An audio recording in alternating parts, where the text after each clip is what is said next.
না না, বরবাদ আমি বলছি যে বরবাদে কিছু মেজর প্রবলেম আছে, বাট আমার ভালো লেগেছে, আমার পুরো খারাপ লাগেনি, ঠিক আছে। তুফানের থেকে বেটারই আমার লেগেছে। শেষ সিনটা খুব ভালো লেগেছে, মানে যে যেখানে ইদিকা, মানে দেখবি ইদিকার কিন্তু লাস্ট মরে যাওয়ার সিনটা নয়, আমি বলছি যে যখন শাকিব খানের মাথার উপরে ওই চাদরটা এসে পড়ছে, ওকে যখন ফাঁসি দিচ্ছে তার ঠিক আগের সিনটা, যেখানে ইদিকার একটা ছোট্ট ঝলক আবার ঘুরে দেখায় যে ও মানে আরিয়ান মির্জা আমার জন্য মানে মারতেও পারে মরতেও পারে। ওই সিনটার পরে আরিয়ান মির্জা মরে গেল। তো ওইটা কি মনে হয়েছে তোমার? দেখো আমার একটা ইন্টারপ্রিটেশন আছে, আমার মানে এখানে বলতে আর দ্বিধা নেই, কারণ আই হোপ তো যে সবাই ছবিটা দেখে ফেলেছে। তো এটা একটা টুইস্টই অ্যাকচুয়ালিতে, যে ওই যে ও লাস্টে মরে গেল, ও তো জানতো যে ওকে হয়তো মানে একটা না একটা সময় আরিয়ান মির্জা মেরেই দেবে। তো আমার মনে হয় যে ও মরতে মরতেও আরিয়ান মির্জার সাথে প্রতিশোধটা নিয়ে গেল, যে ও যদি ওই প্রেমের নাটকটা করে যায় তাহলেই আরিয়ান মির্জা জেলে চলে যাবে, তাহলেই ও ফাঁসি হবে এবং ওর জীবনটাও শেষ হয়ে যাবে, এবং ওর আবিদ মির্জা ওর বাবার জীবনটাও শেষ হয়ে যাবে। তো এই কারণে না আমার খুব ভালো লেগেছে, মানে ওই লাস্ট মোমেন্টটা যে ও ব্রেন দিয়ে খেলে গেল, মানে না মানে হাত দিয়ে খেলে গেল। তো ইদিকার ক্যারেক্টারটা আমার খুব স্পেশাল লেগেছে, এবং ওই লাস্ট সিনটা মানে যেভাবে ডিরেক্টর ওটাকে দেখিয়েছে, যদি আমার ইন্টারপ্রিটেশন ঠিক হয় বা সেইভাবে যেভাবে ও দেখিয়েছে সেটা যদি সেইভাবে হয়, আমি যেভাবে ইন্টারপ্রেট করেছি আমার খুব ভালো লেগেছে ওই জন্য। তো ওই জায়গাটা হেভি আমার লেগেছে, অ্যাকচুয়ালি দেখ বরবাদের, এটাই মানে লেগেছে। বরবাদ তো 2 ঘন্টা 10 মিনিটের ফিল্ম, ওকে। 17। হ্যাঁ, 2 ঘন্টা 17 মিনিটের ফিল্ম। তো বরবাদের আমার শেষের 40 মিনিট আমার বেশ ভালো লেগেছে, ঠিক আছে, ওকে। আমার ওই লাস্ট 10 মিনিট খুব ভালো, মানে অ্যাকচুয়ালি এত ইম্প্যাক্টফুল, মানে ওটা খুব ভালো লাগে। যে পাপ বাপকেও চায় না, পাপ কাউকে চায় না, এই লাইনটা একটা কমার্শিয়াল ছবিতে দেখাচ্ছে, এবং যে কমার্শিয়াল নায়ক সে লাস্টে মানে এরকম ভাবে তার মানে তারই পাপের জন্য সে স্খলন হচ্ছে, এটা বেশ ভালো। এটা অ্যাকচুয়ালি তো ভালো, মানে অ্যাকচুয়ালি ভিলেন হিসেবে দেখি যে নটা হিরো। হুম। এটা খুব ভালো, এটা বাংলাদেশের ছবির জন্য তো আরো ভালো, এবং একমাত্র দেশের একটা দেশের মেগাস্টার হিসেবে যদি দেখি, রাজি হওয়াটাও কিন্তু খুব চাপের, মানে আমাদের এখানকার নায়করা হলে কতটা রাজি হতেন এই ধরনের একটা ছবিতে। রেপিস্ট কথাটা তো উজ্জ্ব করে দিয়েছে আমি দেখলাম, বাট ওটা মানে ট্রেলারের ভিতরে তো ছিল, টিজারের ভিতরে স্পেশালি। তো অ্যাকচুয়ালি তো কিন্তু ক্যারেক্টারটা মানে ওইটাই দেখাচ্ছে, মানে ওইটাই খারাপ জিনিসটাই দেখাচ্ছে। তো এটা এখানে খুব মানে এটা নিয়ে খুব সমালোচনা হয়েছিল সেই সময়, যে হ্যাঁ এরকম একটা ক্যারেক্টার এরকম করছে, সেখানে শাকিব খানের মতো নায়ক সে কিভাবে কি প্রেজেন্ট করতে চাইছে এক্স্যাক্টলি। বাট এগুলো না ভেবে যদি দেখি, এটা কিন্তু বড় সাহসিকতার একটা পরিচয়, আমার খুব ভালো লাগে। না দেখ, আমি একটা কথা বলবো যে সিনেমাটার মধ্যে অনেক অনেস্টি রয়েছে, ঠিক আছে, ওকে। কিন্তু আর এই যে রিমেক বলতে দেখো কনফ্লিক্ট, অনেস্টলি কিন্তু ও বরবার মানে অ্যানিমেল থেকে ঝেড়েছে কিছু কিছু জিনিস, মানে এটা একদম পরিষ্কার, এবং ও বলেও দিয়েছে যে আমি হ্যাঁ অ্যানিমেল থেকে পুরোপুরি ইন্সপায়ার। তো ওইটা দেখে আর মনে হয়নি, তবে গল্পটা যদি দেখি গল্পটা কিন্তু আবার অন্যরকম। কিছু কিছু সিন যেরকম স্কুলের সিনটা দিয়ে শুরু হচ্ছে, ওইখানে জামা কাপড় দেখবে সব অ্যানিমেলের মতো, কিন্তু ব্যাপারটা হ্যাঁ হচ্ছে যে পুরো গল্পটা টোকেনি, মানে এইটা আমার খুব ভালো লেগেছে যে ওরা কিন্তু ম্যাশ আপ করছে, মানে আমাদেরই 5টা ছবি নিয়ে হয়তো ম্যাশ আপ করছে, আমাদের ইন্ডিয়ার 5টা ছবি নিয়ে, কিন্তু ম্যাশ আপটা ভালো করছে, মানে এইটা একটা ব্যাপার। নিজেরা হয়তো কিছু বানাচ্ছে না। তুমি জঙ্গলি দেখবে, জঙ্গলি কিন্তু 777 চার্লির পুরোপুরি মানে একটা ছাপ রয়েছে, ওদেরই ছবি। কিন্তু আমার জঙ্গলি দেখে হেভি মজা পেয়েছি, মানে হেভি মজা তো পায় না এই ধরনের ছবিতে, কান্না পেয়েছি একটা, বেশ ইমোশনালি কানেক্ট করতে পেরেছি, ভালো ছবি। মানে ডিরেক্টর এ ধরনের ইমোশনকে দাঁড় করানোটাই তো খুব ডিফিকাল্ট। মানে তুমি 777 চার্লি দেখবে, তুমি ভাববে যে জীবনে এটাকে রিমেক করা সম্ভব না, মানে এই ভাই, ছবিটাকে আমি রিমেক করা 777 চার্লি হলে দেখে আমার চোখ মুখ ফুলে গেছিল কেঁদে কুদে। আমারও তাই, আমারও তাই, মানে ওইটা ওই দেখতে সিনেমাটা গেছিলাম আমি এটা জীবনে আরেকবার শুধুমাত্র। দেখছি না, ঠিক আর আছে, ওই আমি সিনেমাটা আমি বাড়িতেও জীবনে দেখেছি আরেকবার ছবিটা, মানে দেখছি। আরো 2-3 বার দেখেছি। আমার যেহেতু নিজের পেট রয়েছে, সেহেতু মানে তোমার বা আমার পেট রয়েছে বলে আমরা অনেক বেশি এটার সাথে কানেক্ট করতে পারবো। হ্যাঁ। কিন্তু ওই পেটের জায়গাটাকে ছড়িয়ে একটা মেয়ে করে দিয়েছে, একটা মানুষ করে দিয়েছে। মানুষের সাথে হিউম্যান কানেকশনটার সাথে আরো বেশি কানেক্ট করতে পারবে মানুষ।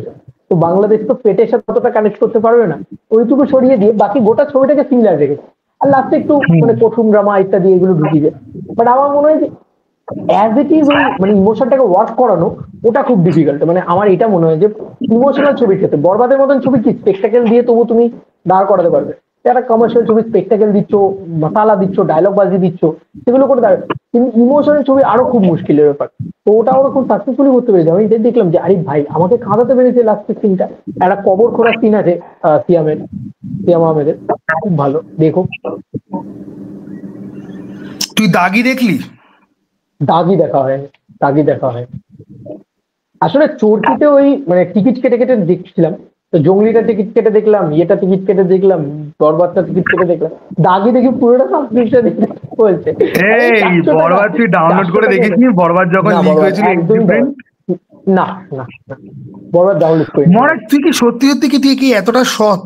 মানে সিরিয়াসলি বলছি, মানে আমার সাথে সঞ্জয়দার সাথে কথা বলছিল, এই তো সবাই ডাউনলোড করে দেখছি, আমি কেন দেখবো না, আমিও দেখবো। তারপরে আমি ভাবলাম যে না, যদি ব্যাকল্যাশ খাই তার থেকে ভালো একটা পোস্ট করি, একটা পোল ক্রিয়েট করি। পোলে বললো যে না, তুমি যখন ওটিটিতে আসবে তখনই দেখবে। পাবলিক বললো দেখো রিভিউ কার জন্য বানাচ্ছি, পাবলিকের জন্য।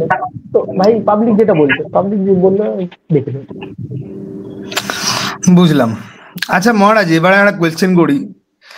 জিদ্দা নাকি ভক্তিমূলক চ্যানেল খুলেছে, জানিস তুই এই ব্যাপারে সত্যি কিছু? সত্যি স্যার। আচ্ছা তুই যে একটা ভিডিও বানালি যে জিদ্দার নাকি ওটিটি আসছে, ওটা ঠিক কতটা সত্যি? আমি জানি না, একটা পোস্ট দেখলাম একটা ফ্যান্সদের থেকে, তুমি ভিডিওটা দেখবে। মধুসূদন জিতিয়ান, তাই তো? হ্যাঁ হ্যাঁ হ্যাঁ, ওইখান থেকে পোস্টটা দেখলাম, তারপরে আমি ভিডিওটা বানালাম যে এটা যদি হয় খুব ভালো। আর সত্যি তো তুমি বলো না, মানে রাবণ বাদ দিয়ে পরবর্তীতে চেঙ্গিজের মতন এত ভালো ছবি, বা মানুষ বুমেরাঙের মতন ভালো ছবি, এগুলো এখন অব্দি ওটিটি বা স্যাটেলাইটে আসছে না। তার থেকে যদি জিদ্দা নিজেরই ওটিটি লঞ্চ করে দেয়, সেই মনে আছে একটা টাইমে জিদ্দা নিজেই আচ্ছা নিজের ওটিটি লঞ্চ করার ব্যাপারটা তোর এত ইজি মনে হয়? মানে একটা it is a fucking OTT, জিদ্দার কত কাছে কিন্তু আমার কন্টেন্ট মনে দিতে হয় না হবে। যে খুব একটা চাপ হবে। জিদ্দার কাছে একেবারেই চাপ হবে না আমার মনে হয়। মানে এটা তোমার আমার কাছে হয়তো মনে হতে পারে যে হ্যাঁ খুব চাপের ব্যাপার, তো হইচই যখন লঞ্চ করেছিল খুব ছোট করে কিন্তু লঞ্চ করেছিল, মানে খুব কম টাকায় লঞ্চ হয়েছিল। এইরকম নয় যে একদম কোটি টাকা দিয়ে সিরিজ বানিয়ে লঞ্চ হয়েছিল। আচ্ছা ছোট করে দেবদা লঞ্চ হয়েছিল। জিদ্দা সাকিব খান ইউনিভার্স করবে বলে তোর মনে হয়? না না, আপাতত করবে বলে আমার মনে হয় না। মানে আপাতত চান্স নেই। আচ্ছা যদি এরকম হয় যে বাংলাদেশে একটা যদিও বা ইউনিভার্স হতে পারে, তবে বাংলাদেশের সাথে এখন কোলাবরেট করা মুশকিল আছে, আমাদের যা এখন অবস্থা হবে বলে মনে হয় না না, বাংলাদেশের সাথে কোলাবোরেশন কথা বাদ দে, আমাদের এখানে যদি ইউনিভার্স যদি তৈরি হয়, তুই আমাকে 7খানা অ্যাক্টরের নাম বল যাদেরকে তুই একটা ইউনিভার্সের আন্ডারে দেখতে চাস। তার মধ্যে দেখো, দেবাজিৎ তার থাকবে, আগে দুজন আমি হয়। না না, তার আগে আমি আরেকটা জিনিস বলতে চাই। এই রায়হান রফি যেটা করেছে, মানে সুড়ঙ্গতে যে সমস্ত ক্যারেক্টার গুলো এক একটা অন্যান্য কাজে ছিল, সেগুলো মানে তাণ্ডবে এসে অন্যান্য হয়ে গেছে। মানে রোহিত শেট্টি একটা দুটো ক্যারেক্টার নিয়ে এরকম করে, ও পুরো গোটা ছবি জুড়ে করে গেছে, মানে 7-8টা ক্যারেক্টার নিয়ে এরকম করেছে, আরো বেশি হবে হয়তো। তো এইটা খুব খারাপ, এইটা করলে বাংলায় ইউনিভার্স হওয়ার দরকার নেই, মানে এর থেকে না করা ভালো। যে একটা মানে আরেকটা সিনেমাতে সে ধরো ডাক্তার, পরের সিনেমাতে যে মানে পান বিক্রেতা, এরকম ধরনের জিনিসপত্র যেন না হয়। তো এটা আমার বুঝতে পেরেছি। মূল বক্তব্য ইউনিভার্স নিয়ে এই ভুলটা অলরেডি রায়হান রফি করে ফেলেছেন। এরকম ইউনিভার্স আমাদের চাই না। আর আচ্ছা আমাদের আমাকে ইউনিভার্স একটা কথা বল, রায়ান রাফি যে তাণ্ডব নিয়ে যে ইউনিভার্স করছে, তাহলে তুফান টু কবে আসবে? তুফান টু আর আসবে? তুফান টুর জন্য এত যে সেটাই তো, বিল্ড আপ যে তুফান ছেড়ে টু দিল। নিয়ে আমি খুব এক্সাইটেড। মানে তুফান টু এলে বরং না ভালো লাগবে, আসবে এবার তুফান চঞ্চল টু, না চৌধুরী দেখ ক্যারেক্টারটা মানে, এবার পুরো আনফোল্ড হবে, তো না না দেখ, ওটার জন্য আমার সাকিব খুব খান excited। কটা জিনিস করবে, তাণ্ডবের ইউনিভার্স করছে রাইহান রাফি, আবার এদিকে তুফান টু তাণ্ডবের করছে। ইউনিভার্স এগোবে না, মিলিয়ে নিও আমার কথা। আমার তো মনে হচ্ছে না কিভাবে এগোবে। মানে এরপরে যদি সুড়ঙ্গ টু দেখাতে চায়, সুড়ঙ্গ টুতে গেলেই তো কেস খাবে। কারণ আপেল খান বা বাকি যে ক্যারেক্টার গুলো রয়েছে, প্রত্যেকটা ক্যারেক্টার এখানে এসে অন্য ফ্লিপ আউট ক্যারেক্টার হয়ে গেছে, সব ঘেটে গেছে পুরো। তুমি মানে ওর চার্ট লিস্টটা আমি তোমাকে পাঠাবো। ইউনিভার্স হওয়া মুশকিল আছে, ওটা পরবর্তীকালে এগুলো মুশকিল তাহলে আছে। না তুই যেরকম বলছিস না, তাহলে আমাকে সুরঙ্গ আর তাণ্ডব দুটোই দেখে বুঝতে হবে, কারণ আমি কানেক্ট তুমি করতে সুড়ঙ্গ পারছি না। দেখোনি? সুরঙ্গ আমি দেখেছি, বাট সুরঙ্গতে তো ওর বউ, ওর বন্ধু আর ও বাদ দিয়ে আর ওই ইন্তিখাব দিনার না কে এক যেন একটা গাদা, রয়েছে যে পুলিশ এক অফিসার। গাদা ক্যারেক্টার আছে ছোট ছোট চরিত্রে, তারা সব এক একটা অন্যান্য। ধরো আগের মানে সুড়ঙ্গতে সে ছিল হয়তো অটো ড্রাইভার, সে এখানে ধরো গিয়ে স্কোয়াড ম্যানেজার হয়ে গেছে, এরকম ধরনের জিনিসপত্র, এরকম ধরনের জিনিসপত্র হয়ে গেছে। এবার কেসকে গেছে তো এখানে ছবিটা। আসলে নিশোর যে ক্যামিওটা ছিল, আফরান নিশো, ওই ক্যামিওটা পরবর্তীকালে জোর করে ঢোকানো। এবার ওইটা ঢুকিয়েই গন্ডগোলটা করেছে, ওটাকে ঢুকিয়েছে জোর করে, বুঝতে পারেনি যে এইগুলো ঘেটে যাবে। তো এইগুলো ঘেটে গেছে, এবার বাংলাদেশও খেপে গেছে। ওই জন্য সিয়ামের ক্যামিওটা একদম পারফেক্ট ছিল, কারণ ও মাথায় রেখেই বানিয়েছিল ওকে, কিন্তু এটা মাথায় রেখে বানায়নি, ভাবছে একটু রোলেক্সের মতন করে দেবো, পুরো রোলেক্স, তা পুরো হঠাৎ দেখবে ওই করে ক্যামিওটা রায়ান শুট করা রাফি, পুরো লোরে। হঠাৎ করে রায়ান রাফি এটা করলো কেন, তোর কি মনে হয়? কারণ আমাদের সাউথে এত ভালো ক্যামিও দিয়ে চলছে এই ইউনিভার্সের ব্যাপারটা, ও ভেবেছে যে কিছু তো ইউনিক। দেখো একটা জিনিস, একটা ডিরেক্টর, আমার মনে হয় এটা আমার ইন্টারপ্রিটেশন হতে পারে, রাফির অন্য কিছু ছিল হয়তো মাথায়। তবে মানে বরবাদ যেহেতু অত বড় স্কেল হয়ে গেছে, আমরা শুনেছিলাম বা করেছিলাম যে বরবাদ দেখে এসছে, মানে তাণ্ডব শুটিং এর আগে রাফি আবার বরবাদ দেখতে গেছিল কেন, কারণ এত চলছে কেন সিনেমাটা, কারণ কেউ ভাবতেও পারেনি যে বরবাদ ছবিটা চলবে, এত চলবে, মানে চলবে সবাই জানে শাকিব খানের ছবি চলবে না কেন, ঈদে ছবি আসছে হেভি চলবে, সেটা ঠিক আছে, কিন্তু সবাই ভেবেছিল ওই মানে, আর রাফির একটা ব্যাপার রয়েছে যে রাফির ছবি দেখবে সব থেকে বেশি চলে, তার আগে কিছু খুব একটা ছবি চলেনি, দরদ সেরকম ভাবে চলেনি, রাজকুমারও খুব বিরাট ব্লকবাস্টার এমনটা নয়, এবং রাফির তুফান কিন্তু প্রিয়তমার থেকেও বেশি ব্যবসা করেছিল, তো ওর একটা নিজের একটা ব্যাপার ছিল। এবার ও দেখতে গেছে যখন বরবাদ, ও দেখছে আইস হাওয়াতে এত বড় স্কেল বাংলাদেশে, মানে হেলিকপ্টার উঠছে, এ ও তা হচ্ছে, এত কিছু করছে, তো এত কিছু রয়েছে, আমি এটাকে বিট করবো কি করে, কারণ তার পরের ছবিটা নিয়ে আসছে, তো ওইখানে ভেবেছে যে না আমি এবার ইউনিভার্স সেট আপ করে দিই, তাহলে কিছু না কিছু এইটা নিয়ে তো 10 দিন হাইপ উঠবে, আর সেটাই হয়েছে, দেখো 10-15 দিন মতন এটা নিয়ে হাইপ উঠেছে, তারপরে লোকে বুঝতে পেরেছে যে বাবা এটা তো ভুলভাল ভাবে সেট করেছে, মানে এটা হচ্ছে আসল ব্যাপার। আমরা এখান থেকে দাঁড়িয়ে বুঝতে পারছি প্রত্যেকটা ক্যারেক্টারের সাথে প্রত্যেকটা ক্যারেক্টারের ছবি দিয়ে বাংলাদেশে দিয়ে দিয়েছে, বাংলাদেশের বিভিন্ন পেজ থেকেই দিয়েছে, খুব খারাপ লাগছে এটা যে এই ইউনিভার্স নিয়ে আমি লাফালাফি করছিলাম, আমার নিজেরই খারাপ লাগে, আমার খুব লাফালাফি করেছি আমি, আমার প্রচন্ড ভালো লাগছে ভাই, আমাদের ইন্ডাস্ট্রি পারেনি ওদের ইন্ডাস্ট্রি করে দেখাচ্ছে, খুব ভালো ব্যাপার, কিন্তু ওরা যদি এরকম ইউনিভার্স ক্রিয়েট করে কোনো লাভ নেই তাতে, তো এটা হচ্ছে বড় ব্যাপার। এবং আমি মানে সুড়ঙ্গ 2 বা তাণ্ডব 2 এর থেকে আগে তুফান 2 দেখতে চাই, কারণ ওটা অনেক বেশি মানে ফ্রেশ ছবি, অনেক ভালো লাগার ব্যাপার, এসব বোঝাতাপ্তির ব্যাপার নেই আর কি, এই জন্য। ও বাই দ্য ওয়ে, জিদ্দার তুমি যেটা নেক্সট বলছিলে, কাজ। তুমি বলছিলে আমাদের বাংলায় যে ইউনিভার্স হলে কাদের কাদের দেখতে চাই, হ্যাঁ, পুরো মানে জুলফিকারের কাস্টিংটা ধরে বসিয়ে দেওয়া একদম, উইথ জিদ্দা, ঠিক আছে, আমার মনে মানে হয় এটা হলে খুব মানে ভালো মানে হয়। পরমব্রত থেকে শুরু করে অঙ্কুশ থেকে শুরু করে দেব থেকে শুরু করে সবাই, তাই তো? হ্যাঁ, হ্যাঁ, ইয়াশ থাকলে খুব ভালো হয়, ওই মানে এরকম ইউনিভার্স হলে ইয়াশ, একটা ছবি ইয়াশকে নিয়ে হলো, একটা ছবি পরম কে নিয়ে হলো, একটা ছবি অঙ্কুশদাকে নিয়ে হলো, বুম্বাদাকে নিয়ে হলো, বুম্বাদা দেবদা জিদ্দা এরা তো আর থাকবেই। তোর তোর তোর ফেভারিট সুপারস্টারকে ঢোকাবি না এখানে? আবির চ্যাটার্জি। আবির কি আমার ফেভারিট সুপারস্টার, কে বলেছে এটা, আবির চারিকে সুপারস্টার কবে থেকে হলো, মানে এটাই ব্যাপার। আইসা, এই তো বেরোচ্ছে, কত ভালোবাসি, এই তো বেরোচ্ছে, এই মহারাজ, এবার মহারাজ অ্যানিমেল ফর্মে, ঠিক আছে। আবির না না আমি চ্যাটার্জির প্রসঙ্গ উঠেছে, মহারাজ এবার একদম পুরো। না আচ্ছা তুই আমাকে আবির একটা দাকে কথা আমি বল। অপছন্দ করি না, এমা এই কি আবিরদার সাথে যখনই আমার দেখা হয়েছে তখনই ভদ্রভাবেই কথা বলেছি, এরকম নয় যে অভদ্রতা করেছি, আমার কারোর সাথে ওরকম খাড়াখাড়ি নেই পার্সোনালি। তবে দেখো চ্যাটার্জি সুপারস্টার, এই কথাটা সাইলেন্ট সুপারস্টার বা এই ধরনের বক্তব্য, এগুলো আমার মনে হয় না, আবির চ্যাটার্জি সুপারস্টার নয়, আবির চ্যাটার্জি একটা ভালো অভিনেতা, ঠিক আছে, আমার এটা মনে হয়। আচ্ছা মহারাজ, তোকে যদি কোনোদিন কেউ অভিনয়ের জন্য বলে, তুই যাবি? হুম হুম। তোকে যদি কেউ কোনোদিন যদি বলে যে মহারাজ তুমি একটা অভিনয় তুমি একটা করো, আমাদের এখানে তো অনেক ইউটিউবার অনেক কিছু করছে, তোকে যদি অভিনয়ের জন্য যে দেবের সিনেমাতে তুমি ছোট্ট একটা রোল করো, তাহলে তুই করবি? মানে এটা দেখো আমি অভিনয় করতে পারি না, মানে এইটা হচ্ছে সব থেকে বড় কথা, আমি একদমই পারি না, এবার যদি কেউ বলে অপরচুনিটি ছাড়বো না, আর ঝাড়ুদারের রোল ফল হলেও ঠিক আছে কোনো চাপ নেই, করে দেবো, কিন্তু ব্যাপারটা দেখতে ভালো লাগবে না, এটা আমি বলে দেবো আগে থেকে হাত থেকে। ডিরেক্টর যদি বলে যে হ্যাঁ ঠিক আছে দেখতে ভালো না লাগলেও ঠিক আছে চলবে, ঠিক আছে তাহলে বুঝলাম। আমার থেকে স্বর্ণজয়ীদাকে বেশি ভালো লাগে, বেশি প্রেজেন্টেবল ফেস আছে, ওলে ওলে বাবালে, ওলে বাবালে, একটা সানগ্লাস ফানগ্লাস পরে একদম নেমে যাবে, ওলে বাবালে, দেবদা ফেল, ভাই ওলে দেবদা ওলে ফেল, আরে বাবালে, তুমি কত হ্যান্ডসাম আমি হ্যান্ডসাম। ওলে বাবালে, ওলে বাবালে। শোন না, বলছি যে দেবদা আর সাকিব খানের তো বেশ ভালো সময় চলছে, জিদ্দাকে নিয়ে তোর কি মনে হয়? জিদ্দা কি করছে, কি করছে? জিদ্দার দেখো আমার এটা এটা বারবার বলার আছে, আজকেও বলছিলাম জিদ্দার ক্ষেত্রে আমার একটাই জিনিস বলার আছে, সেটা হচ্ছে প্রমোশন, মানে দেবদা কিছু করলে একটা ছবি ছাড়ে, ঠিক আছে, দেখ কপি হাতে নিয়েও ছবি ছাড়ে, এটাকে এটাকে বলে হচ্ছে কন্টিনিউয়াসলি লোকের সামনে থাকে, আর তাহলে জিদ্দা তুই হচ্ছে বলছিস কি যে জিদ্দা কোথায় বেড়া চলে জলের গেছে। বোতল, জিদ্দা বেড়া জলের বোতল হাতে নিয়ে একটা ছবি ছাড়ুক, তাই তো? হ্যাঁ আর ছাড়ুক, মানে ফটো শুট করে না, তুমি বলো তো, আচ্ছা ঠিক আছে, আর তুমি এমনির জায়গায় সুপারস্টার লিখবে কথা বাদ দাও, অমনি।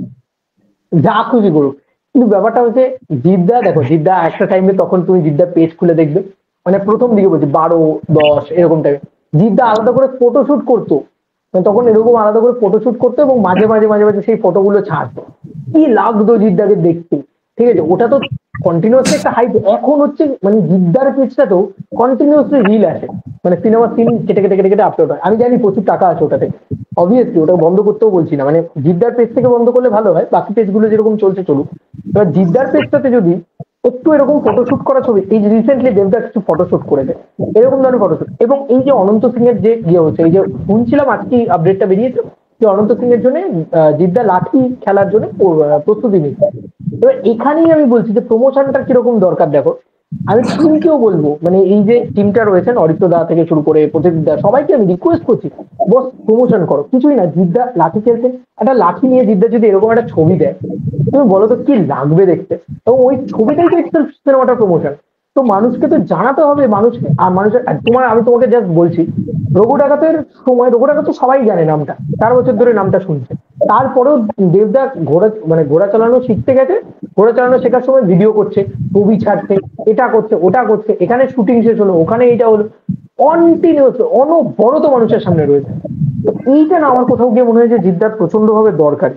জিদ্দার কিন্তু খারাপ সময় চলছে এমন নয়, বুমেরাং কিন্তু মানে ক্লাস অডিয়েন্সকেও আবার টেনে এনেছে। এমন নয় যে খুব খারাপ সময় চলছে, খুব খারাপ একটা কিছু হচ্ছে, এরকমটা নয় জিদ্দার জন্য। জিদ্দার কিন্তু সেই জায়গা, মানে সেই অডিয়েন্সটাও রয়েছে, কিন্তু তাদেরকে তো জাগাতে হবে, মানে মাস অডিয়েন্স, এবং বেঙ্গল ট্যুর করা দরকারি, জিদ্দার একটু মাস পাবলিক সেন্টারে যাওয়া উচিত। জিদ্দারা ভিড় তোমাকে বলছি গো, আমি রীতিমতো শ্বাসকষ্টে বেরিয়ে আসতে চেয়েছিলাম, এরকম একটা অবস্থা হয়েছিল। কালনায়, অম্বিকা কালনা বোধহয়, মানে ভিড়ে না মনে হচ্ছে পিছিয়ে যাবো পুরো, এরকম ভিড় হয়েছে। মানে মিনিমাম আমি তোমাকে বলছি 5-7 হাজার লোক একটা জায়গায়, একটা মাঠের ভিতর দিয়ে গেট বন্ধ করে দিচ্ছে। লোকেরা মানে হাঁ করে, আর সবাই ফুটছে পুরো, তাকিয়ে রয়েছে এরকম, মানে কে আগে লাফিয়ে যেতে পারে। এতগুলো ব্যারিকেড, এতগুলো লোক, জিদ্দা এইটুকু দেখা যাচ্ছে, জিদ্দাটা আমি গিয়েছিলাম সেই ইভেন্টটাতে, এইটা জিদ্দার ক্রেজ আছে এখন সেই জায়গায়। তো ভাই মানুষটা শুধু ওই ওই জায়গায় গিয়ে সিনেমার কথা বলতে হবে, মানে মাথা তো করছি ঠিক আছে, একটু সিনেমার কথা বলতে হবে। আর জিদ্দার আমার মনে মনে হয় ইমিডিয়েটলি একটু আরবান সেন্টারের ছবিও করা উচিত, মাস সেন্টারেও করা উচিত, সব মিলিয়ে করা উচিত। এবং জিদ্দার ইমিডিয়েটলি কিছু আরবান ছবি করাই উচিত, যেগুলো ফ্যামিলি ড্রামা, মানে শুধুমাত্র এমন নয় যে শুধু মাস ছবি মাস ছবি মাস ছবি করে গেল। ফ্যামিলি ড্রামাতে আমার মানে মাল্টিপ্লেক্স কালেকশনটা চলে এলো, দেন তারপরে মাস ছবি করো আবার খাদানের মতন উড়ে যাও ব্যবসা। এটা আমি চাই, মানে এটা আমার মনে হয় যে জিদ্দার এরকম করা উচিত। এবং মেন মেজর হচ্ছে প্রমোশন, প্রমোশন একেবারেই নেই জিদ্দার কোনো। আর দেখো তুমি জিদ্দার কোনো কোনো আপডেট পেয়েছো যে টানা 3-4 মাস জিদ্দার কোনো খবর থাকে না। আমি কি খবর তো কথা বলবো জিদ্দাকে নিয়ে, অথচ আমি দেবদাকে দেখো প্রতি 3-4 দিন অন্তর অন্তর কিছু না কিছু থাকেই। এইটা আমি চাই যে জিদ্দার, জিদ্দার কিন্তু প্রেজেন্স আছে, প্রচন্ড ভালো সেই অরাটা রয়েছে, তাহলে ওয়াই নট, মানে তাকে ব্যবহার করবে না কেন প্রমোশন টিম, প্রমোশন টিমটা একটু বেটার হওয়া উচিত। তো গাইজ, এই ছিল মোটামুটি আমাদের আজকে আলোচনা, দেবজিৎ এবং সাকিব খান, এবং আমাকে নিয়ে আমাদের এগুলোর বাইরে কিছু হয় না। আমাদের সঙ্গে রয়েছে মহারাজা তোমারে সেলাম, MFK টিভি। তুই আমাকে একটা টিভি গিফট কর, ঠিক আছে? MFK টিভি একটা স্টিকার লাগিয়ে, বেশ বেশ, লোকের বাড়িতে সিলভার প্লে বাটন থেকে আমার কাছে মহারাজের দেওয়া টিভি থাকবে, ঠিক আছে? আমার সিলভার প্লে বাটন আর আসছে না, তো আমাকে একটু আশীর্বাদ করো না যে আমার তাতে 1 লাখটা হয়ে যায়।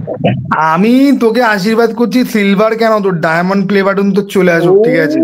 বাবাই, সঙ্গে ওই দেবদার, শুভশ্রী, ধূমকেতুর মতো একজন কেউ চলে আসুক, যে বলবে যে হ্যাঁ সেরকম তো কেউ এটাও আছে, ভালো। ঠিক আছে? না যে না সেরকম তো কেউ আছে, নেই, সেরকম কি তোর একজন চাই নাকি মানে 2-3 জন চাই? না দেখো এটা ম্যাটার করছে, একজনই একজন প্রিন্স দা একজনকে প্রেম করে বিয়ে করেছে, তোর কিন্তু দুটো কিন্তু করা উচিত, নাহলে কিন্তু ভালো দেখাবে না জিনিসটা, ঠিক আছে? অ্যালুমিনির কেসে মরি আর কি।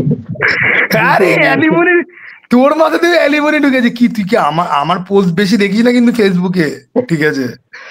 আমার পোস্ট দেখলে কিন্তু ভাই বিয়ে করার ইচ্ছে কিন্তু চলে যাবে। কবে থেকে মাথায়, দেখো আমার মাথায় এত এগুলো ছিল না, এত ভাবতাম না। আতুল সুভাষের কেসটা দেখার পর থেকে রীতিমতো বিয়ের উপরে ট্রমা হয়ে গেছে, মানে বিয়ে আমি কোনোদিন করবো না। ট্রমা? তো 22 বছর বয়সে তো ট্রমা হয়ে গেল ভাই তো। হ্যাঁ মানে তুমি বলো তো, তুমি এটা না সিরিয়াসলি বলছি, তুমি বলো মানে কিরকম চাপের ব্যাপার বলো তো।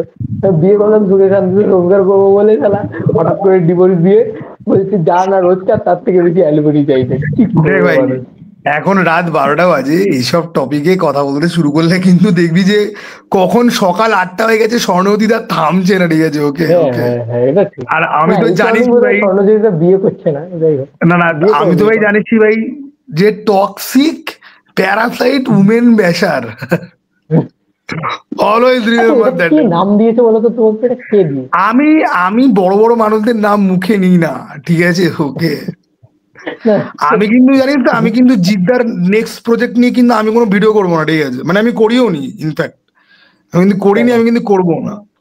যেখানে বড় বড় লোকরা থাকে সেখানে ভাই আমার মতো ছোটখাটো ছোট লোকরা কি করবে ভাই? ঠিক আছে, ওকে, বড় বড় লোকদের ভাই আমি মনে ঋষিদের নামই নিই না মুখে, ঠিক আছে, ওকে, ওকে। না, আমার আমার মনে হয় যে মানে এই সব দিক দিয়েই মানে সব ঠিক আছে, তো মানে একটু অ্যালুমিনি ট্যালুমিনির দিকগুলো ঠিকঠাক থাকলে মেয়েদেরও কনসিডার করা যেতে পারে। কোনো ইকুয়ালিটি নেই না হলে, মানে না না, চাপে। ইকুয়ালিটি, শোন, equality is a myth.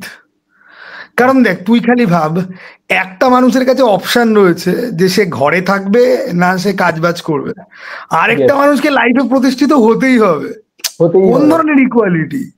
There is no equality, equality is a myth, ঠিক আছে। আর এরপর তো না, তুই তবে লয়ের একটা জিনিসও সত্যি কথা যে হোম মেকারের কাজটাও কিন্তু কঠিন, মানে এটা সত্যি কথা। একদিন মা না থাকলে আমি মহারাজ, বুঝতে পারি যে ভাই মানে খুব চাপের মহারাজ, ব্যাপার। হোম মেকারের কাজটা কঠিন তুই যেটা বলছিস, হোম মেকার কেন হবে সে?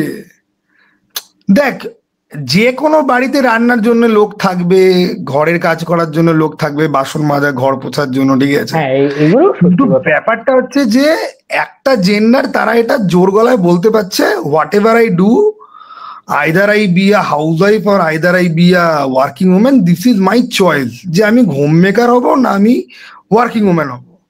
তুই কি আজকে এটা বলতে পারবি কাউকে গিয়ে যে ভাই আমি এটা হোম কিন্তু মেকার আমার হবো। চয়েস, যে আমি ঘরে বসা বেকার হব নাকি আমি আমি ইয়ে করবো, যে আমি ঘরে বসে না, বেকার না, আমি একটা ঘরের এটা কাজ এটাও করবো না সত্যি আমি কথা। ঘরে দেখো, বেকার। আমি এটা এটা মানতেই হবে, আমি ঘরে বসে বেকার হলেও আমি মানে রান্নাটা পারবো না, বা আমি শোন, ঘরটা একটা সুন্দর করে জেন্ডারের কাছে গুছিয়ে রাখতে কোনো পারবো না। চয়েস নেই, একটা জেন্ডারের কাছে কোনো চয়েস নেই, দে হ্যাভ চয়েস টু নেই, এটা প্রোভাইড, সত্যি কথা, চয়েস নেই। ঠিক আছে। চয়েস নেই, কিন্তু আরেকটা ওই জেন্ডার কাজটাও বলছে ছোট যে নয়, তাদের কাছে তার দুখানাই জন্য। চয়েস রয়েছে, দেন দেয়ার ইজ নো ইকুয়ালিটি, ঠিক আছে, হ্যাঁ, দেন দেয়ার ইজ নো তারপর আবার ইকুয়ালিটি। তাদের কাছে দেখো মানে ইয়েও আছে, কি সুন্দর মানে অ্যালুমিনিয়ামের চয়েস না রয়েছে, আমাদের কাছে নেই। না, অ্যালিমনির এটা চয়েস না, হচ্ছে দেখ অ্যালিমনির কনসেপ্টটা কি, অ্যালিমনির কনসেপ্টটা আগে তুই বোঝ। আমি আমি মানে তোর থ্রু দিয়ে আমি সবাইকে বলছি, ধর আজকে একজন মহিলা, সে তোর সাথে থাকবে বলে, তোর সঙ্গে সংসার করবে বলে সে তার বাড়ি ঘর দর ছেড়ে এসছে, তো এবার সে হুম, তোর সাথে সংসার করছে, তোর টেক কেয়ার করছে, তোর বাবা মার টেক কেয়ার করছে, এবার সেই জন্য করছে। তার কেরিয়ার ধর পার্সু করা হয়নি।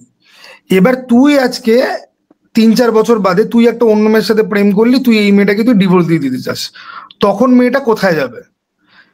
ঠিক আছে, এটা মেয়েটা যে জেনুইন একটা প্রবলেম, তার ওয়ার্ক এক্সপিরিয়েন্স নেই, কিন্তু ঠিক এইটা আছে। তো হচ্ছে না অ্যাকচুয়ালি, তো এটা তো বাস্তব জায়গাটা না, এটাকে তো হ্যাঁ, নিয়ে এটাই হচ্ছে গিয়ে মানে পয়েন্ট, শোন, অ্যালিমনি বা ডাউরি কিন্তু খুব নোবেল পারপাস নিয়ে শুরু হয়েছে। ডাউরির কনসেপ্ট কি জানিস? ধর একটা বাবা, তার একটা ছেলে রয়েছে, মেয়ে রয়েছে, এবার বাবার সম্পত্তিতে দুজনেরই সমান হক রয়েছে, সন্তান, হুম, ঠিক আছে। তো মেয়ের হুম, যে হকটা সেটা মেয়ের বিয়ের সময় মেয়েকে দিয়ে দেওয়া হতো, ওকে, হুম, এটার হুম, মধ্যে কোনো খারাপ ব্যাপার নেই। এবার না, এই যে দেওয়া হচ্ছে, এটা মেয়ের যেই বাড়িতে বিয়ে হচ্ছে তারা মনে করলো যে না এটা তো অধিকার, ডাউরি আমরা নেব। দেখ, আজকে অ্যালিমনি এই জন্যই আছে কারণ একসময় ডাউরিকে মিস ইন্টারপ্রেট করে ইউজ করা হয়েছে। না, দেখ, আমার অ্যাকশন মনে হয় যে রিয়াকশন বুঝিস তো? হয়, মানে এমন নয় যে হয় না, মানে এটা হতেই পারে যে অনেক জায়গায় হয়তো অনেক খারাপ জিনিস হচ্ছে। হ্যাঁ, আরে এবার ভাই, আজকের দিনে তো শোন, আমাদের পরেও কিছু আজকের ল দিনে তো তৈরি হোক। ডাউরি নিয়ে তো, মানে আজকের না, দিনে তো আমরা তো ডাউরি নিয়ে তো মরছি, অনেক ইয়ে তো মানে রয়েছে। ব্যাপারটা হচ্ছে এটাই যে মানে আতুল সুভাষের কেসটার পরে আমার এটাই মনে হয় যে ছেলেরা তো মরছে, মানে সেইটা আমাদের না, পরেও কিছু তুই লোক তুই মানে তুই তুই আইন তুই তৈরি। আতুল সুবাসের কথা বলছিস না, আতুল সুবাসের ঘটনা অনেক পুরনো হয়ে গেছে, তারপরে অন্তত এরকম কেস আরো 150-200টা হয়ে গেছে যেগুলো ভাইরাল হয়নি, ঠিক হ্যাঁ, আছে। আর ওইটাই অনেক মানে সময় ওইটাই কিন্তু, মাথায় আমার ভিতরে বসে হ্যাঁ, রয়েছে অনেক এখনো। সময় কিন্তু ভাবি অ্যালিমনির হচ্ছে জন্য না, অ্যালিমনির থেকেও বড় সমস্যা হচ্ছে কি ভাই, আমি কেন অ্যালিমনি দেবো না? ঠিক আছে, মিউচুয়াল ডিভোর্স হচ্ছে, তাকে তার লাইফে বাঁচতে হবে, আমি অ্যালিমনি দিয়ে দেবো। কিন্তু এই যে পরকিয়া করে হাজবেন্ডকে খুন করে দিচ্ছে, হাজবেন্ডকে, কে? শোন, এই যে রাজা রঘুবংশীর যে কেসটা হলো, এই যে আসাম না মেঘালয়, তুই জানিস এই যে মহিলা যিনি বরকে খুন করিয়েছে, তার উকিল এখন বলছে যে বর মরে গেছে তো কি হয়েছে, বরের 50% তো ওকে তো হবে দিতে এখন। হ্যাঁ, চিন্তা করো কি খান। তার মানে তুই বোঝ যে ভাই কি ধরনের আইন ভাই, আলাদাই। এবার শোন শোন, আমি তোকে বলছি মহারাজ, তোকে এই আমি একটা কথা আইনগুলো বলি, মানে খুব কষ্টকর। দেখ তোর বয়সটা ছোট তো, হয়তো দেখা গেল তোর বিয়ের বয়স পৌঁছতে পৌঁছতে এই আইনে হয়তো অনেক চেঞ্জ হয়ে গেল। আমি তোকে এখন বলবো, তোর এখন 22 বছর বয়স তো, তুই না এইসব খবর না এখন বেশি ফলো করিস না, ঠিক আছে। কেন? শোন, আমি তোমার পোস্ট আমি ফলো আমি করে তোকে নিয়েছি। বলছি, আমি তোকে কারণটা আমি তোকে বলছি, শোন, দেখ আজকে আমার 30 বছর বয়স, ঠিক আছে, বিএফি এর জন্য আছে তোর প্রেশার, আমাদের পক্ষে এখন এগুলো নিয়ে ভাবনার চিন্তা করাটা মানায়। তুই একটা 22 বছরের ছেলে, তুই এখন লাইফটাকে এনজয় কর, ঠিক আছে? না আমি এনজয় করছি, কিন্তু যখনই ব্যাপারটা এইগুলো দেখি হ্যাঁ, খারাপ লাগে এগুলো তো, কি না, তুই না, আমি খারাপ তোকে বলছি লাগে। এগুলো না তুই এখন অ্যাভয়েডই করে যা, কারণ এগুলো তুই যত দেখবি না তোর না তত বেশি অসহায় ফিল হবে। মানে তুই যদি একটা ভালো লোক যদি হোস, দেখ সমস্ত ছেলেই কিন্তু দুধ কা দুয়া তুলসী পাতা কিন্তু নয়। সেটাই অনেক সেটাই ছেলেই সেটাই, কিন্তু এটাও আছে, সত্যি কথা, এটাও অনেক সত্যি ছেলেই কথা। কিন্তু আছে ভাই 4টে মেয়ের সঙ্গে একসাথে প্রেম করছে, ঠিক আছে? হুম একটা হুম। মেয়ের সাথে ইচ্ছা করে প্রেম করলো সেক্স করার জন্য, সেক্স করার পরে তাকে গল্প দিয়ে কাটিয়ে দেবে, ঠিক আছে? ছেলেরা কিন্তু দুধ কা দুয়া তুলসী পাতা, অনেক হারামির বাচ্চা কিন্তু এক্সিস্ট করে, ঠিক আছে? মানে অনেক হারামির অবভিয়াস বাচ্চা, মানে অনেক। তুই দেখ, অবভিয়াস। আমরা তো এগুলো নিয়ে এত কথা বলছি, কাল না পরশুই আমি একটা কেস দেখলাম। ছেলেটা মেয়েটা দুজনেই চাকরি করতো, ঠিক আছে? দুজনেই ইঞ্জিনিয়ার, দুজনেই আইটিতে চাকরি করে। মেয়েটা একটুখানি হাই পোস্টে চাকরি করে। ছেলেটার এত সন্দেহবাতিক যে মেয়েটা সেই মানসিক যন্ত্রণাতে গনকেস সুশান্ত সিং রাজপুত। এই দুটোই এবার ভালো তুই না, মানে এখানে তুই বল, মানে এবার তুই এখানে বল, এখানে এইটাও তুই বল, যেরকম তুই ভালো দোষটা না, তোরটা। সেরকম ওটাও ভালো না, মানে এটা মানে ছেলেটার দেখ, দোষ তোকে একটা অবভিয়াস। জিনিস বুঝতে হবে, কোনো মানে ছেলে মানেই খারাপ নয়, মেয়ে মানেই খারাপ নয়। খারাপ ছেলে আর খারাপ মেয়ের জন্য ভালো ছেলে আর ভালো মেয়েরা সাফার করছে, ঠিক। ঠিক আছে? সৃজিত মুখার্জির একটা মানে ইয়ের ডায়লগ, ঠিক আছে না, ফিল্মি সোসাইটি, আমার হেভি লেগেছে ওটা। তো তুমি বলছিলে ওই যে, আরে লঞ্চের ওপরে, আরে যেটা আরে ভাই, তুই রাত্রিবেলা তুই এসব কি শুরু করছিস ভাই? তুই চাস আমি এখন গালাগাল দিই টানা 10 মিনিট ধরে? ওটা একটা আমার সিনেমা ওটা হয়েছে হেভি লেগেছে। কিভিল সোসাইটি। তা কি হয়েছে তুমি বলো, ওই সিনটা তুমি বলেছো, তুমি নিজে বলেছো এটা, যে আমার ওই দেখো গোটা সিনেমাটা যেমন এরকম, ওই সিনটা একদম পারফেক্ট, ডায়লগ গুলো দিয়েছে। আমি কি আই সাবাস, দেখ, আলাদাই এটা তো হয় ভাই, মজা লেগে গোবরে গেছে। পদ্ম ফুল, গোটা সিনেমাটা গোবর, ওই একটা সিন ছিল পদ্ম ফুল, তো কি করা যাবে, ঠিক আছে? ওকে, একটা দুটো তো থাকে না ওরকম, ঠিক আছে? আলাদাই এবার সিন। আমি বল, আমার সবকিছু খারাপ, চশমাটা তো ভালো, ঠিক সেরকম। ওকে, আর কেউ দেখবে না এরকম ভুলভাল কথা বলে, চলো। ভাই দেখ, আমি ভাই সবকিছুকে চাটতে পারি, আমি সবাইকে চাটতে পারি, আমি নিজেকে আরো ভালো করে চাটতে পারি। ওকে, নিজেকে কেন ছাড়বে? জিদ্দার বস পেপারকে নিয়ে কি তুমি কোনো এক্সাইটেড না? তুমি বলো, জিদ্দাকে রিকোয়েস্ট করো আমি বসটি একটা করার সত্যি জন্য। কথা বলবো, আমি জিদ্দা যেরকম সিনেমার প্রজেক্ট নিয়ে একদম চুপ মেরে গেছে, আমি জিদ্দাকে নিয়ে চুপ মেরে গেছি, ঠিক আছে? আগে জিদ্দা একটা অ্যানাউন্সমেন্টের মতো অ্যানাউন্সমেন্ট করুক, তারপরে দেখবি সবার আগে আমি চিৎকার করবো। আমি নাম করছি না কারুর, প্লিজ। অনেক তো নমুনা তো দেখে দেখে তো নিলাম, সেই কাছের মানুষ থেকে তো আরম্ভ হয়েছে, দেখে তো নিলাম, ঠিক আছে? ওকে, কাছে মানুষ খারাপ লেগেছিল? কাছের মানুষ দেখ, আমার তো কাছের মানুষ ভালোই লেগেছিল, কিন্তু কাছের মানুষের মধ্যে অনেক মানে লজিক ফজিক নেই, ঠিক আছে? মানে মানে দেব আর প্রসেনজিতের মারামারিটা যেন জোর করে হচ্ছে, ঠিক আছে? ওকে, ওরা কি হচ্ছে ওখানে, মানে কনফ্লিক্টটাই তৈরি করতে পারেনি। হ্যাঁ, কাছের কাছে মানুষের মানুষ দেব আমার আর খুব ইসেতার ভালো রোম্যান্স তো লেগেছিল। অনেক বেশি ভালো, ঠিক আছে? গোলন্দাজের থেকে ফার বেটার, কিন্তু গল্প না গিয়ে দাঁড়ায় না। আমি তো কাছের মানুষ এখন ভুলেও গেছি, ঠিক আছে? এ ওকে না মারার আমার খুব চেষ্টা করছে, পছন্দের ছবি, মানে ওই লাস্টে যখন ওকে মারার ইশাটা চেষ্টা মারা, করছে। মানে নিজে নিজে মানে ওদের দুজনের অবস্থা দেখে নিজে সুইসাইড করতে যাবে, ওই পজিশনটা যেখানে ওকে মানে হসপিটালে নিয়ে যেত, ওখানে হুম দেখবে হুম হুম। সোনু নিগমের একটা গান আছে, ওই হামিংটা যখন ঢোকে তখন পুরো মানে লেগেছিল একদম। আর এই আচ্ছা সত্যিটা মনে, ওই তুই মরে তো যাবে নাকি? এইগুলো নিয়ে ভিডিও করতে পারিস, তুই তুই যে সারাদিন এত, আমি তোকে অনেস্টলি বলছি, তুই যে ভিডিওগুলো বানাতে আমাদের 90% বালের ভিডিও, তুই এগুলো হ্যাঁ, নিয়ে ধর ধর, আমি তোকে বলছি তুই মানুষ দেবদাকে নিয়ে একটু দেখতে তো ভিডিও হবে, বানা। মানুষের মানুষের চাহিদা কোনটাকে নিয়ে সেটাও তো তো দেখতে তুই হবে। কি করে জানছিস মানুষের চাইতে নেই? ধর আমি তুই তো একটা একটা ধর, অ্যানালিসিস করে নিয়েছি যে আচ্ছা এখন কাছে তোর মানুষের কথা তোর বললে কেউ আমি দেখবে না। তোকে বলছি, তোর তোর অ্যানালিসিস হয়তো ঠিক, কিন্তু এটা আরো বেটার হতে পারে। আজকে তুই ভাব জানি, যে কিন্তু তুই কাছে মানুষ নিয়ে এখন কথা বললে তুই হয়তো মানুষ সপ্তাহে দেখবে না। তুই সপ্তাহে প্রত্যেক সপ্তাহে একটা করে দেবের সিনেমা তুই রিভিজিট করিস, সেটা নিয়ে তুই ডিটেলসে তুই কথা বলিস, ঠিক না আছে? আমার রিভিজিট অ্যাকচুয়ালি আমি করি, মানে এরকম নয় যে রিভিজিট করি না, হ্যাঁ, তো বাট আলাদা তুই করে যখন ভিডিও বানাতে ইচ্ছে করে না। সেটা তো আমি দেখছি তোর সাথে কথা বলে, আমি বুঝতে পারছি যে তোর কাছের মানুষের সিন তোর মনে আছে। তুই তুই হুম। বলছিস ভিডিও বানাতে ইচ্ছা করে না, তো ভাই তুই না শুধু ভিডিও বানা কাছের না। মানুষ বলে নয়, আমার এরকম অনেক সিনেমাই আছে যেগুলো হয়তো মাঝে মাঝে হ্যাঁ, দেখি, তো মানে সেগুলো নিয়ে বাংলা কথা ছবি আছে, বল, অন্যান্য ছবি আছে। আমি তোকে বলছি তুই সেগুলো নিয়ে কথা দেখ ভাই, একটু ডিফারেন্ট কিছু লোককে দে। তুই আমাকে একটা কথা বল, তোর 80,000 না 70,000 সাবস্ক্রাইবার, সেই তুলনাতে এই তোর সামথিং প্রত্যেকটা 28,000। ভিডিওতে, হ্যাঁ, তোর সমস্ত ভিডিওতে 10-20 হাজার করে ভিউ আসে, আসে না? না না, তো একটু অন্যরকম কিছু বানা না ভাই, এক হয়তো দেখা থেকে গেল এক সেটা আরো থেকে বেশি পাঁচ হিট হাজার খেয়ে গেল। অ্যাভারেজ। হ্যাঁ, তো তুই আর ভাব, কোনো কোনো ভিডিও বেরিয়ে গেলে সেটা আলাদা কথা, যে 30,000 40,000 কোনো বেরিয়ে হ্যাঁ, গেলে সেটা তো তুই ভাব, তুই দেবজিৎকে নিয়ে কথা বল একটু অন্যরকম, তাদের এত সিনেমা রয়েছে সেগুলোকে রিভিজিট করলি, সেগুলো নিয়ে কথা বললি। আরে লোককে একটু ডিফারেন্ট কিছু দিলে আর তুই দেখ, আজকে তোর চ্যানেল দেখে সবার একটা ধারণা দাঁড়িয়ে গেছে যে এই ছেলেটা খালি এই আপডেট দেয়, ভাটের আপডেট দেয়। তুই একটুখানি পুরোনো সিনেমা নিয়ে কথা বললি, যাদের পুরোনো সিনেমা নিয়ে কথা শুনতে ভালো লাগে তারা দেখতে এলো, তারা হয়তো তোকে দুটো অ্যাপ্রিসিয়েটও হয়তো করলো। এটাও তো হতে পারে না। এ দেখো ভালো অ্যাডভাইস দিচ্ছি তখনই কারেন্ট চলে গেছে, এ হবে না ভাই। ভগবান চায় না ভাই দেব মহারাজ ভালো ভিডিও বানাক, ঠিক আছে, এটাই হচ্ছে কি মেন প্রবলেম ভাই। কি ভাই, আমি ভাবতাম আমার কারেন্টের সমস্যা, মহারাজের বেশি কারেন্টের সমস্যা হয়ে গেল।